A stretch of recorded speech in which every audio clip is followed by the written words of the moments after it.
Good afternoon, everyone, and welcome to today's webinar. Today, we're going to be discussing Mansions of the Dead with John Bry. Over 100 early community mausoleums still stand across Ohio. They represent the final resting place of thousands and were viewed with pride and disdain by consumers and community leaders. Ohio was ground zero for the community mausoleums movement that swept across the U.S. in the early decades of the 20th century. The state served as the epicenter for many of the companies, builders, and architects who influenced the trend. However, the sustainability of community mausoleums is in peril, resulting in the deterioration and destruction of those mausoleums. Inspired by his ancestors who constructed community mausoleums in Indiana, our presenter today, preservationist John Bry, has been studying mansions of the dead for over 2 decades. He will share his background on these unique buildings and through how they can be saved. John is our presenter today, and John has over 30 years of professional experience in historic preservation, community development, heritage tourism, and he is a native of Auburn, Indiana, where he began his interest in historic preservation at the age of 13, young, very young. He has degrees in historic preservation, both master's and bachelor's degrees from Southeast Missouri State University and Ball State University, respectively. John is currently the Main Street Program Coordinator for Oakland County, Michigan, and currently resides in Urbana, Ohio. Before we get started with John here, just a couple quick things to go over really quick. If you have any audio issues during this webinar, please click the link that was sent to you and re-enter the webinar. That solves 99% of our problems usually. And likewise, if you're on the telephone, same thing goes as well. Before we get started, if you have any questions during the webinar, please type those into the chat box. We'll be answering those at the end of today's webinar. So without further ado, I'll turn things over to John. Thank you. Hi, this dude down here. Okay. So the why. You know, why did these buildings come into being? What was the fascination with them?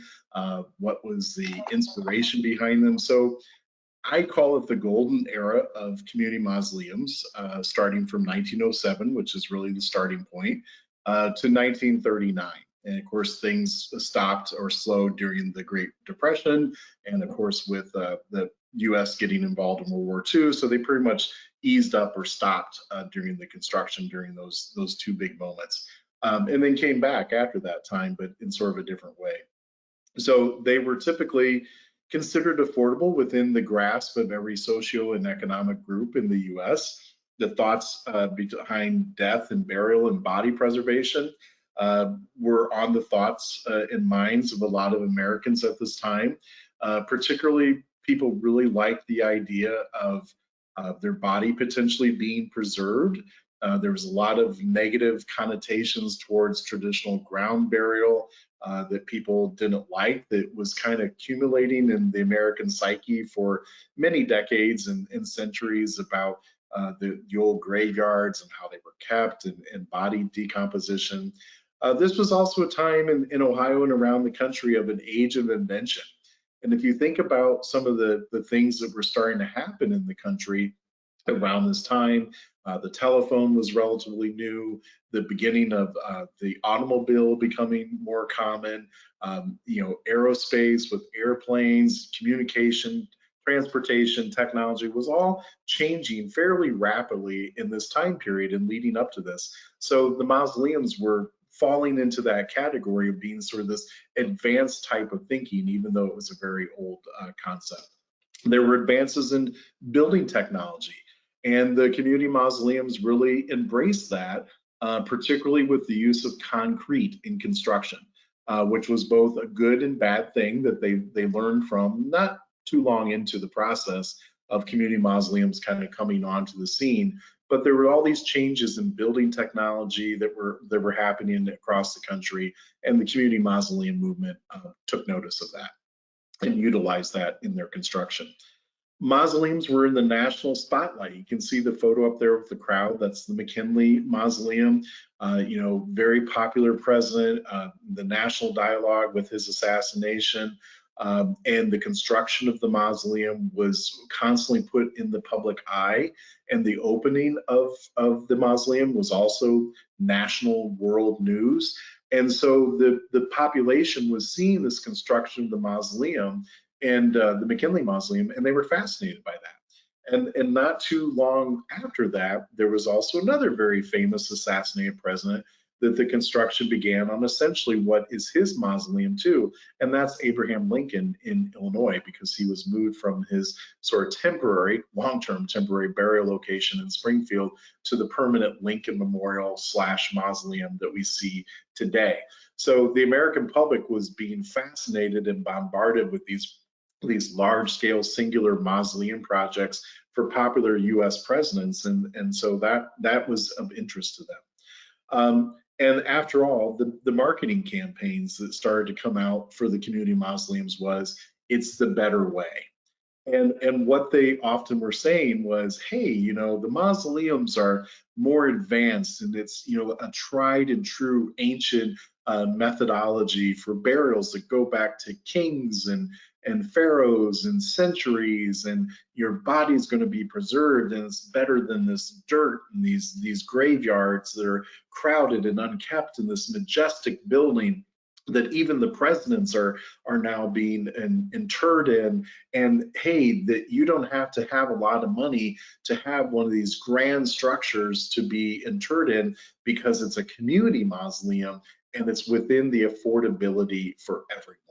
So that was kind of the why and the marketing angles and kind of some of the thought processes going on in people's minds that some people embrace, obviously, with the construction of the community mausoleums, and other cultures and religious affiliations sometimes rejected that because they saw the community mausoleums as unnatural. That they believed that the body should be dust to dust, earth to earth, and they felt the mausoleum constructions were interfering with that thought and that feeling. Next one, Devin. So Ganges, Ohio, in Richland County, was ground zero for the very first community mausoleum built in the United States. The building's still there today. There's the historic photograph of it up against the current photo of it, or a couple years ago. Still largely intact, as you can see. The windows are actually stained glass, and they are still present. They're just behind the boarded up window openings that we see there today. And you can see the front facade, the parapet has been reduced a little bit with the gabled roof. So Ganges, Ohio was ground zero, and these were patents behind a man named William I. Hood. And in my research over the years, who was a resident of the Shelby and Ganges area at the time, I really have never been able to pinpoint why, what his motivation was behind pursuing these buildings and developing these patents, other than he potentially just was sort of swept up in some of those other trends that I discussed about the age of invention, the McKinley Mausoleum under construction in Ohio, and that getting a lot of exposure in the state and beyond, that he was maybe somehow inspired about how to bring that glorious concept for McKinley to the public, to the masses, and make it affordable for everyone. So I'm not really sure. And I really even had the opportunity over the years to actually track down his modern day descendants who are still in sort of the cemetery business, and they knew that their grandfather had been involved in the construction of community mausoleums, but they really did not realize that the extent of it until we had met.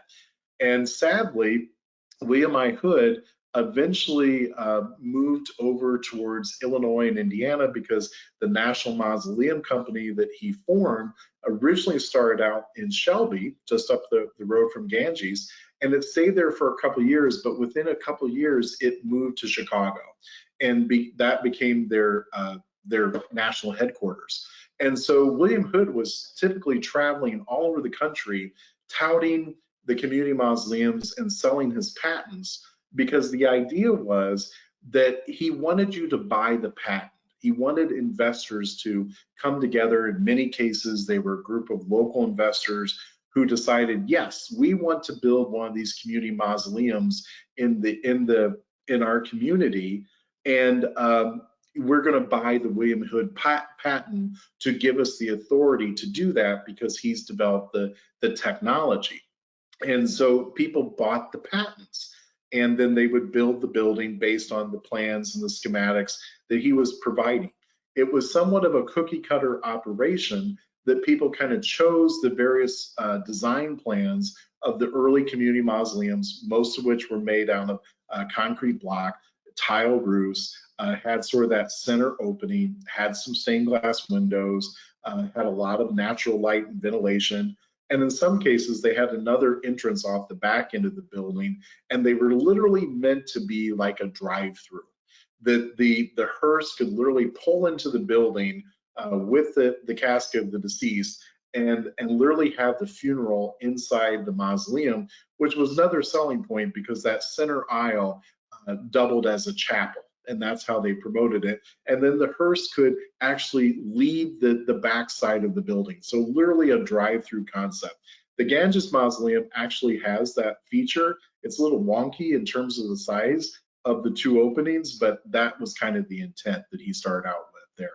So the National Mausoleum Company took it to a different level. There were different people employed as agents and promoters all across the country, particularly the Midwest. And sadly, William Hood was actually working in Indiana and Illinois, and he died within 10 years of founding the first company and the construction of the Ganges building that we see here on the slide. And he requested, he knew he was dying, and he actually requested that his body be placed in the community mausoleum that his company was building in Kalamazoo, or not Kalamazoo, Kankakee, Illinois. And sadly, that mausoleum is gone. And he is actually buried in an unmarked grave in the cemetery because no one claimed his remains. And the family, he had kind of become estranged from his family that they really didn't know what happened to him, his modern day family. So he is actually buried in an unmarked grave in Kankakee, Illinois, in one of the mausoleums that he had promoted, but sadly it did not last and it was destroyed. So the National Mausoleum Company really helped push the spread around the country to start the dialogue with pushing these buildings. Go ahead, Devin. There was resistance, especially from the monument industry. If you think about why would the monument industry fight the mausoleums? Because they were competition. And even though they were touted as something that was available to every social and economic group out there, they still tended to cater to the middle and upper class. And those were the ones who were typically buying spaces in these community mausoleums. And as time went on, some of these mausoleums were designed to have almost separate private chambers that you could buy for more money that was specifically reserved for your family versus being in the general catacombs or crypt area with everyone else that you didn't know who your neighbor was going to be per se, where some people could buy a set aside section that some of the mausoleums were designed to have specifically just for their family. So the monument industries hated these buildings in general. And if you think about that, if those wealthy or middle class families were buying into the mausoleum, guess what? They weren't buying monuments. They weren't buying the ornate or bigger type monuments. And these are some of the quote, the silver-tongued devils of the mud houses that were used at the time to wage campaigns where the promoters and people looking to tout the community mausoleums were in the communities, and there would be letters to the editor, usually from a local monument dealer or other people. There'd be opportunities where the local council had changed their mind about allowing a community mausoleum to be built in their local cemetery after there was resistance or a public campaign waged against it. So there was resistance. And then, like I mentioned earlier, there were some cultures and different religious affiliations that just did not embrace them. Originally, the Catholic Church did not embrace them. They felt that they were unnatural. That didn't stop it. Eventually, the Catholic Church did start to see some construction of community mausoleums fairly early on, before 1920, in a couple of examples. but initially resisted them. You see pockets in Ohio where there were strong German Lutheran populations or German Catholic populations. They too resisted them. They saw them as unnatural and not what they wanted in their communities. The mud house reference that you see there is a slam towards the construction. As I mentioned, the first generations, the earliest buildings were typically built out of concrete block. And unfortunately, they were fallible. They could not necessarily withstand the test of time if they were not properly cared for, or maybe some you know maintenance was being done to those concrete blocks that people thought they were actually helping, but they were actually causing damage, like painting the concrete block, which was actually sealing the moisture from escaping from the material, and that would actually cause deterioration. Oftentimes, the local community mausoleums construction was farmed out to local contractors and builders. So the quality from community mausoleum to mausoleum in different communities would range, which would also lend to that mud house moniker, because some of the buildings just were not holding up very well. And of course, the monument industry used that as part of their argument of not to allow these buildings to happen in their communities, aside from their financial motivations. So again, the cost and access was another reason why there was resistance. The ethnic and religious beliefs I mentioned, they were competition. Connecticut was the first state to actually pass a law to regulate. I'm sorry, Indiana. Indiana actually was the first state to pass a law to regulate the construction of community mausoleums. And it was somewhat effective, because if you look at Ohio and Indiana as two neighboring states, you literally have roughly 40 community mausoleums in Indiana that date from around 1908 to about 1939. And you compare that to Ohio for the same time period, and it's over 120 buildings that are in Ohio, because Indiana, if you think about the limestone industry being based in southern Indiana that also was producing cemetery monuments, they did not like them. And so they actually took state action to resist the construction of them in Indiana, and states like Connecticut followed Indiana in that trend. Civic leaders, including cemetery superintendents. Historically, cemetery superintendents were very well regarded individuals in their communities, and what their opinions were often the final word when it came to what happened next to or in a cemetery. Some cemetery superintendents embraced the community mausoleums, others did not. And if you even go back, because they didn't want them as a distraction to the grounds.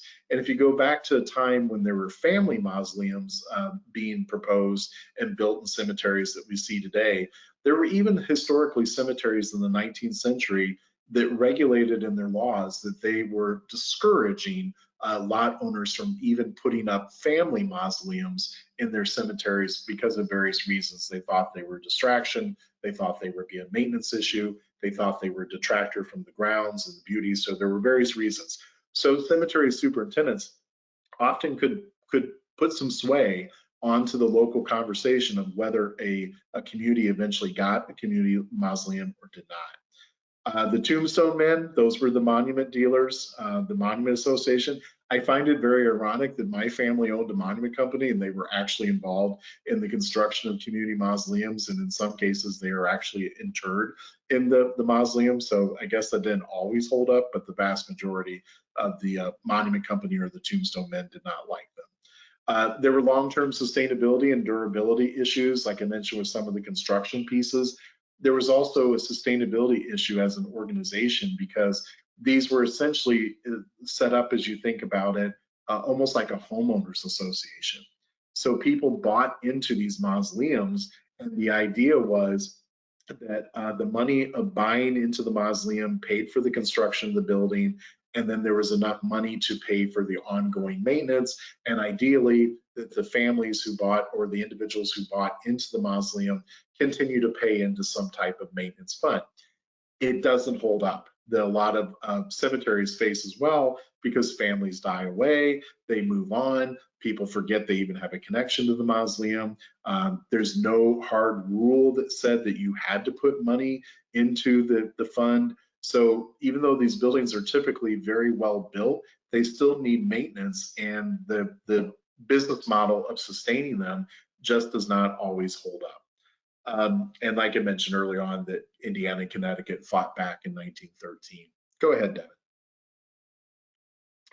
So one of the most prominent architects in community mausoleum movement, who eventually landed in California in the Los Angeles area and went on to build some very big ornate community mausoleums in the 1920s and 30s out there, was Cecil Bryant. And he did a lot of work in Ohio, and you can see his work in other states. And he typically had some features about his buildings that you could tell that they were Cecil Bryant design.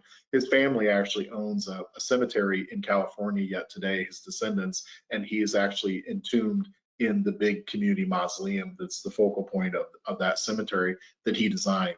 But at one time, he referred to the early community mausoleums in the country and in Ohio as nothing but glorified hog barns. And this is a collage of some early examples. There's one down there in Iowa. The rest of these are all in Ohio. In the bottom right is Troy. The upper left is Mount Gilead, and the upper right is Sycamore. And if you look at the upper right in Sycamore, very plain building, concrete block. But it could also be indicative of just the availability of the funds that they had locally from the people that were purchasing. The Mount Gilead one is interesting because that is kind of a common design that you saw in the early community mausoleums, but for the space that they put this building in their cemetery, they kind of had to turn the floor plan around. So it kind of has this interesting entrance that's more on what I would consider the side of the building versus the front of the building, but they made it the front in this case. But it kind of follows that design and in inverse of that early design. And instead of being constructed of concrete block, it's actually constructed of brick, which is very unusual. You didn't see that very often. The Troy example in the bottom right starts to shift. You start to see the shift early on, that they realized that the concrete block was maybe not going to be as durable as what they were hoping and thinking, as kind of this newer building material that they were experimenting with. And you start to see the shift down here into Troy, where they were actually using limestone. So they started to look for a little bit more durable materials at that time. Go ahead, Devin. So these are some of the early models. I like the picture on the bottom left with the smooth rail fences because I was driving around with a friend of mine one day, and we were talking about the community mausoleums, and one of my pastimes is I run around the state and try to document all these and just kind of get a record of them, and using satellite imagery and finding them and everything, because they can almost be anywhere. There are examples that are literally out in the middle of a cornfield. There are examples that are typically, inside a cemetery or adjacent to an existing cemetery. And the little example of the early model down there with the fence in the photograph is in Bettsville. And we were driving through rural Ohio, and we were talking about the community mausoleums, and we pull into Bettsville, which is only a few hundred people.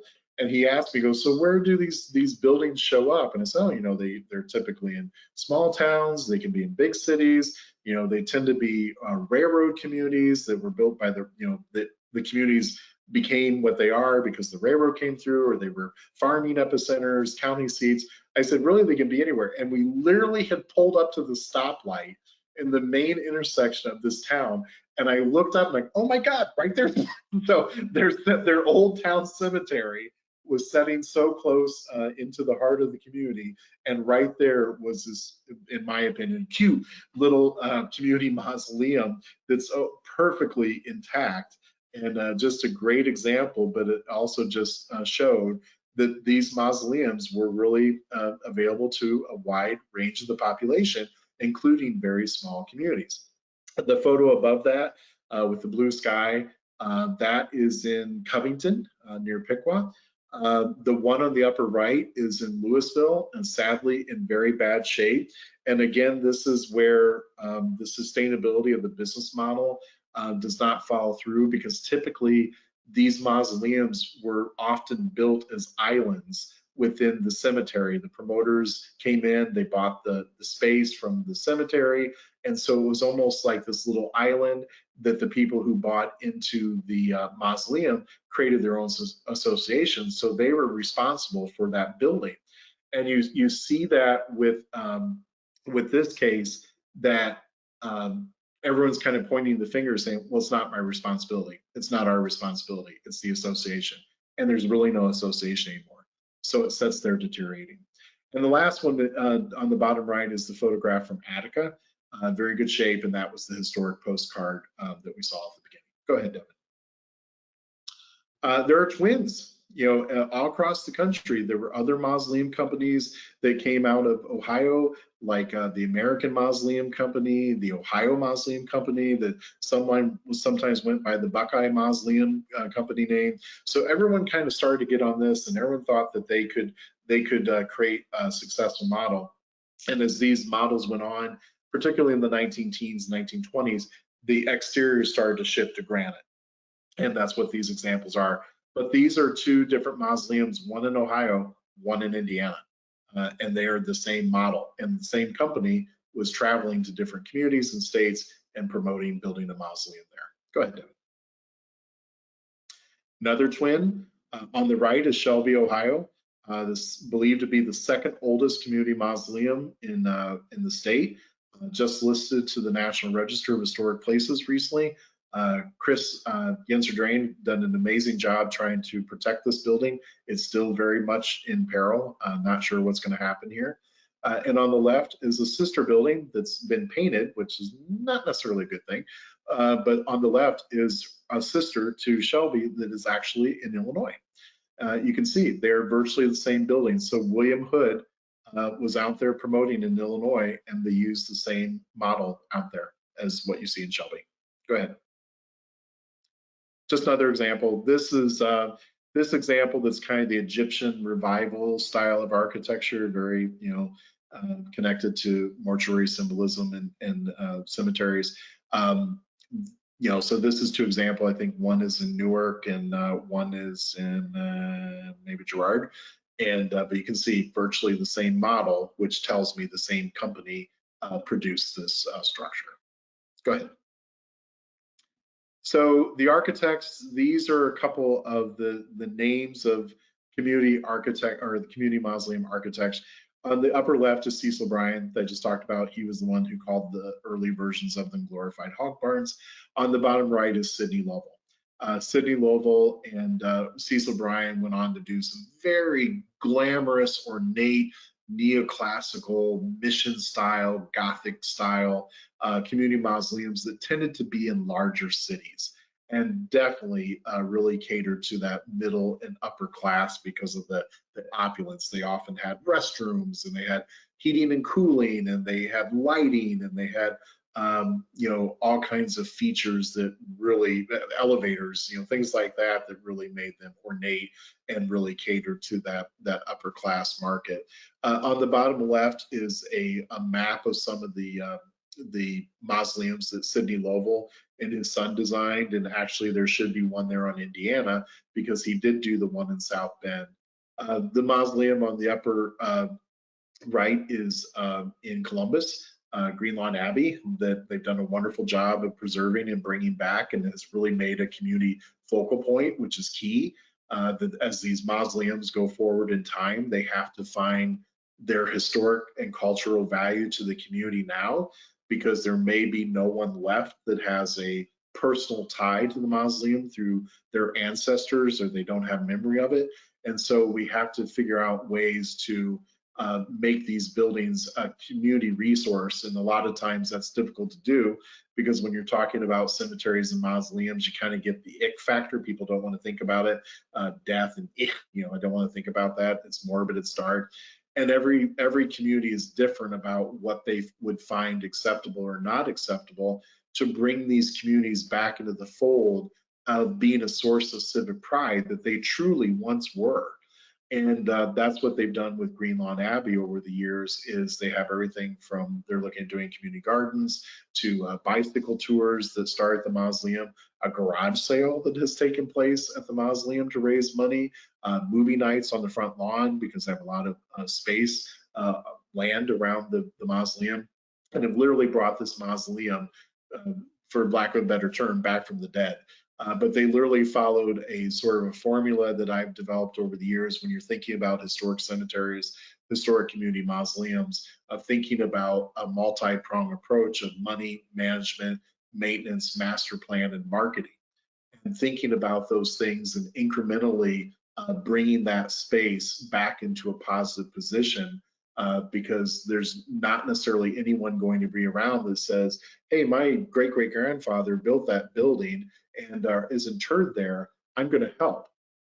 They don't necessarily have to do that. There's no obligation, or some people may say, I don't remember them and I'm not going to do anything about it. And they just walk away. So it's really up to the community to put the idea of community mausoleum back into their preservation as well. But Sidney Lovell, Cecil Bryant, started to do these much larger, multi-story, large city mausoleums that were very durable, and they started to shift after the war into post-war designs that we probably see and are all more familiar with today. Go ahead, Dylan. Just a great example of one that was being designed just to show you how grandeur they got and why they often had the nickname of Mansions of the Dead, typically using commercial or traditional architecture or classical architecture. Go ahead. The business model, we've kind of already talked about this a little bit, but just to give you a little bit deeper dive on this, it was often the sale of patents to individuals, a cemetery, a community, or a group of investors, oftentimes a local group of investors who came together and decided that they wanted to do this for a return on their money.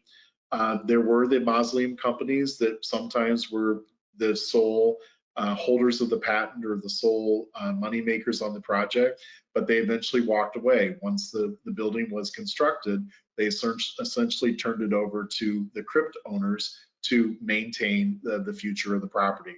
They got their money out of the construction, the sale of the crypts, and they walked away.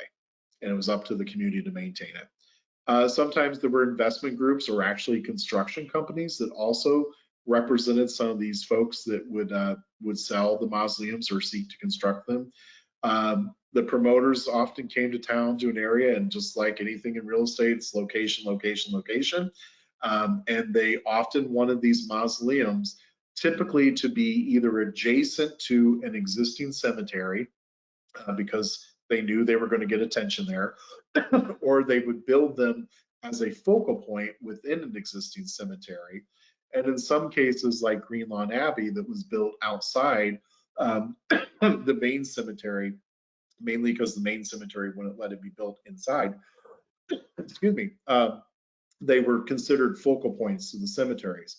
And you can travel around Ohio and elsewhere and certainly see where that has been the case, that you pull in and like, whoa, here's this, significant building standing in the middle of the cemetery, and it draws attention of its own. So there was the pre-sale, there was the marketing pitch we already talked about. And typically in that marketing pitch, they were often touting things about, oh, fear, you don't want your body to be in this cold, wet, dark grave, do you? Where it's subjected to potentially grave robbing. The great people of history have all embraced, community mausoleums and tombs when you think about it. This was a big one when you think about the City Beautiful movement, about cleaning up the cities and making things sanitary. And the mausoleums were often touted, aside from body preservation, as to be more sanitary. And you think about some of the early community mausoleums, and the one in Shelby, the one in Ganges still has the remnants of this. Sometimes they were built with systems inside them that you put some type of formaldehyde cocktail that they'd come up with. And the idea was that it was vented through the interior of the crypts that the public didn't see, to the mausoleum, which was thought, one, to be more sanitary, to kill anything that need to be killed in terms of disease, but also to advocate that pitch that they were preserving your body. They were also, part of the pitch was they were more modern than the old-fashioned cemetery. They were affordable. They were indestructible. Not entirely true. And they were mansions of the dead. Who would not want to be buried in a mansion of the dead? They would build it and then they would form their association, but oftentimes the associations do not last. Go ahead, Devin. Go ahead, next one. This is the inside of the Louisville Mausoleum, and this was one that I last knew had been vandalized. As you can see, the vines were taking over inside through the atrium glass in the ceiling. And this was one where the township was saying, well, it's not our responsibility, and the cemetery is saying it's not our responsibility. So it just sits there. Go ahead. This was just even a couple years ago in Leipzig, where they demolished this mausoleum. And I've seen even a more recent example up in that area of the state where a sister mausoleum to this one was also destroyed. Go ahead. So how to save them, I kind of mentioned this here in the other slide. This is kind of the model that I've been toying around with for years and have been suggesting to different folks interested in preserving the mausoleums and the historic cemeteries, because as you can think about cemeteries, people get very excited when the grounds are not being maintained and everyone shows up and they mow the grass and they maybe reset the monuments and clean a few, and then they feel like the crisis is over and they go away. The crisis is not over, and maintaining the property, whether it's a mausoleum or a cemetery, does not stop with just the maintenance, because we have to figure out again how to make these places part of the community again and part of a source of pride, because when they were built, they were held up locally as a source of pride. And that gets into how they're being managed. If there's no longer an association, how do we manage that? That's what happened with Green Lawn in Columbus. They formed a nonprofit because there was no longer an association. They need money to be maintained. It's like any building, it needs maintained. And particularly on a lot of community mausoleums, there's just a lot of deferred maintenance that no one is doing that. Or they've made some bad choices in how they were maintaining those buildings in the past and caused damage later on. Marketing these buildings, again, great example in Green Lawn with how they've engaged in marketing this building and even making available cremation niches again in Green Lawn Abbey. So people are actually being interred again in Green Lawn after a number of years. And then thinking about a master plan for the property for the future. How does this go on? How does this happen with partnerships and collaborations? Because there's not going to necessarily be interments taking place at the property again. So in what ways are acceptable that we can find that this property have a relevance for its community and which the community is also going to support? The bottom two photos here are the community mausoleum in my hometown in Auburn, Indiana, that was built by my great-great-grandfather and his brothers. My mother is actually interred in this building, as well as some of my ancestors. And the photograph with the crowd of people, Auburn being famous for its auto heritage, Auburn Cords and Duesenbergs, the Auburn Cord Duesenberg Festival reached out and we collaborated and we held an event to tout the mausoleum, and it was a fundraiser also for the festival. And some of the people interred in the mausoleum have a connection to that Auburn history. And people are always amazed. They did a white before Labor Day party. That's why everyone's wearing white. So they did a white before Labor Day party. And inside, there was no power ever installed in this mausoleum, so we light the whole thing for nighttime events with individual votive candles, and it just sets off this beautiful environment that people are just amazed when they're inside, because oftentimes they never get inside. These buildings are mysterious to them, and it's brought the community's interest back to the mausoleum, and people are interested in supporting it and touting it and protecting it, because it's taken on a new meaning to a new generation. Go ahead, Devin. And that's my talk. So any questions anyone has, happy to have a chat.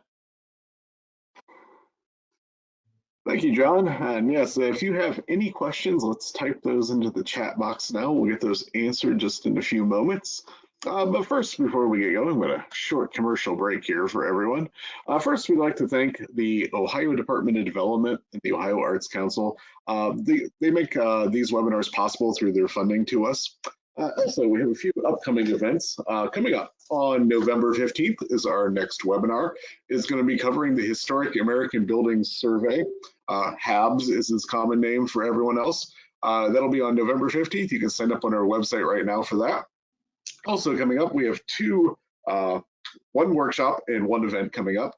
November 28th, we're going to have our next Historic Preservation Tax Credit Workshop.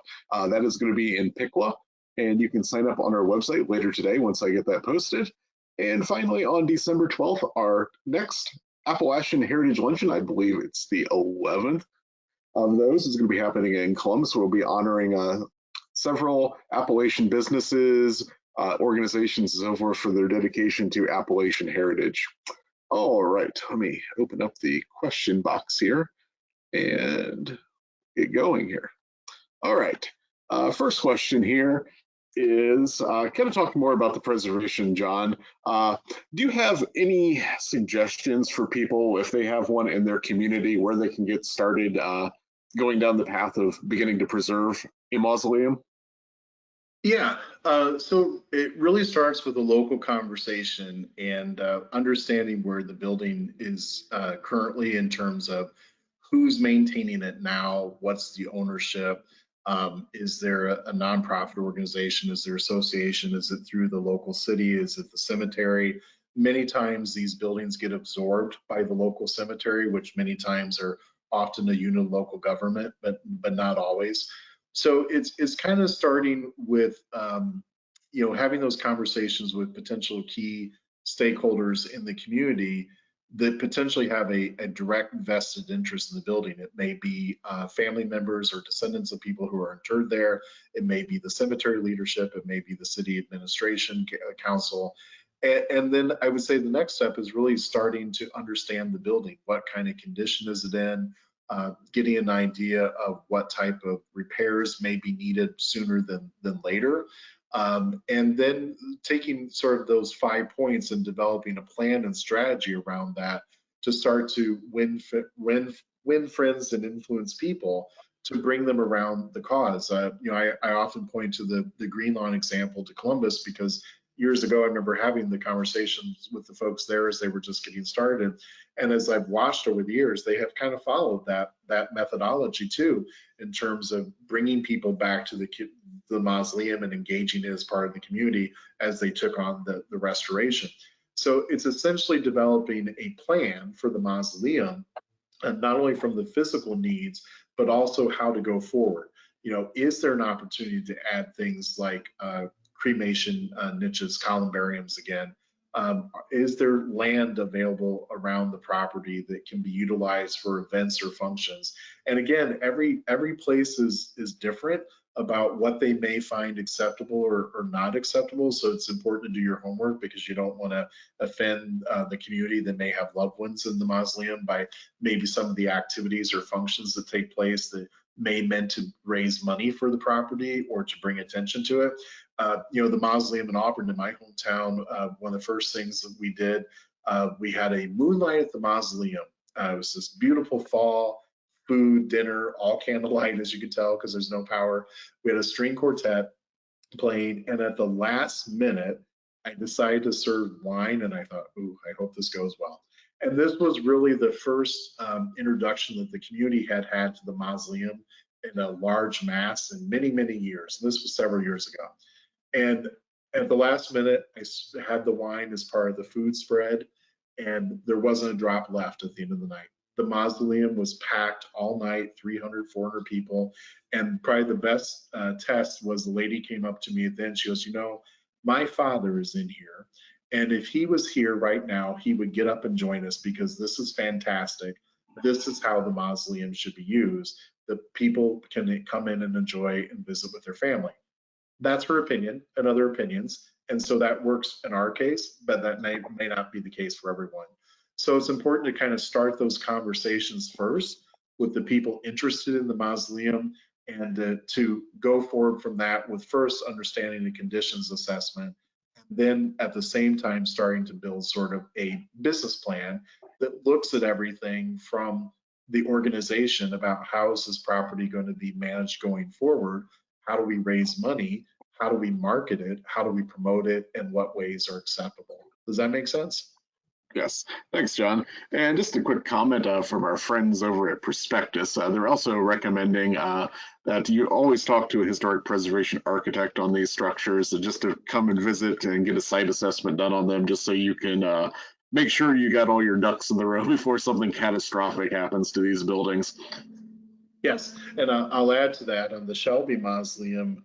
In my work in Michigan, I have a qualified preservation architect on my staff, and he was good enough, along with another preservation qualified architect, that we came down and they were good enough that they actually did an overall assessment on the Shelby Mausoleum, and then that was followed up with a more detailed report in terms of issues related to the concrete block and masonry and what to potentially do and not do to try to address that. And that's where it kind of stands at the moment, because there's organizational issues there. Next question here is, why was the word community used with mausoleums versus any other marketing term? Because they were open to anyone that potentially had the money to buy into one, whatever the price point they were setting. That anyone from the community could buy into a mausoleum. They could just do the same of buying a burial plot, but if they wanted to pay, I'm going to say the $300 in 1920 for their crypt in the local community mausoleum, they could do that. So it was literally open to the community, which some people didn't like and liked, because like, well, I don't necessarily want to be spend eternity next to anyone. So that's why you started to see some of these private estate rooms be established in mausoleums as they got a little bit more advanced, that if you had the money and you wanted to pay the higher price, you could set off this entire little private area that was often gated just for your family, and have your name above on the header, but it was just for your family. And you paid extra for that. But typically it's because these mausoleums, when you walk into them and you look down the aisles to the right or the left, you see all the crypts, they're potentially lining it. Yes, there are husbands and wives and families that typically bought crypts beside each other or on top of each other, but they're literally beside everyone else, much like you think a cemetery. So they are community in nature, because you didn't have to have the money to build a private family mausoleum. You could do a more affordable option, have your mausoleum, but you were sort of chipping in like a homeowners association and be part of everyone. Our next question here is there a public catalog that people can search for information on their community mausoleums? So good question. That's a project I'm working on right now. When I get time to continue to map these and put GPS to where they are located. And right now I have an internal database I keep track of, and I post them when I get a chance on the Facebook page that I created for the Ohio Mausoleum Inventory, about here's a mausoleum we visited this weekend or today, the location. But if you want, just send me a message, and I can look in my files and see what I might have, because I'm not just going out and taking photographs and kind of getting a basic general assessment of the condition of these places, but I try to also do the research on them, of their background and who was behind them in terms of the local promoter, contractor, and things like that. And just to mention, a couple people have messaged me here. Greenlawn Abbey, the one that was mentioned earlier in this presentation, they have several events during the year, and they have several coming up as well. So I'll just mention those very quickly for everyone. So coming up, they have their Tales from the Crypt fundraiser, which is going to be on October 27th, both at 6:30 or 6, I'm sorry, 6 and 7:30, as well as October 28th at 2 and 7 p.m. You can go to greenlawnabbey.org for tickets for those. And also coming up, you can find information both on this on that website and on our Facebook page as well. On November 18th, there is a stained glass tour at the Abbey. So if you're into stained glass, please check that one out. Final questions, please type those in. I'm going to read the last one here. But if you have any final ones, please type those in now. All right, John, what's your favorite ones in Ohio? Oh gosh, that's a good question. And before I answer that, I was listening to all the events coming up at Greenlawn. I helped a mausoleum in Harrisburg, Illinois, or not Illinois, Pennsylvania. Sorry, and we actually developed an art show to take place in their mausoleum, and we called it A Brush with Death. We did it in collaboration with their local artist group, and they did a plein air project as part of it that the artists went out and painted different buildings and landscapes in the greater Harrisburg area associated with people who were then interred in the mausoleum. And then they displayed all the paintings in the mausoleum and invited the public to the show.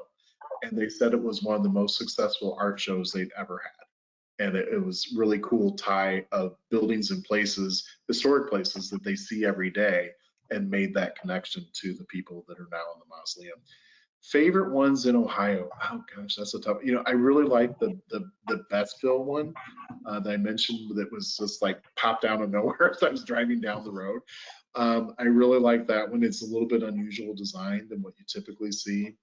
Of course, I'm a big fan of the Shelby one, really rooting that some things get sorted out there, that it can be saved, and people kind of get out of the way that are preventing it from being saved and costing time what can be done. And the Shelby one being a very, one of the earliest ones in the state. There's been a couple up in the northeastern part of the state in Warren. Warren actually has two that are side by side, and one is sort of this Egyptian revival. The other one looks a little bit more like Shelby, but it's larger. And both of them are deteriorating, especially the earlier one is really at risk, and the front door has just been sealed up on it.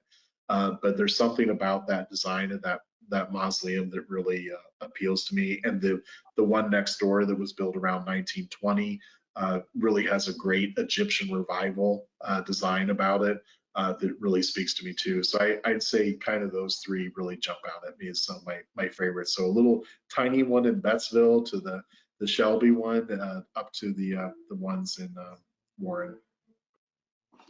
Thanks, John. And I don't see any more questions, so we're going to wrap things up here for the moment. I will be editing this to remove our little tech glitch at the beginning, so I'll be posting this probably this evening to our YouTube channel. You can find all of our YouTube recordings of these webinars on our on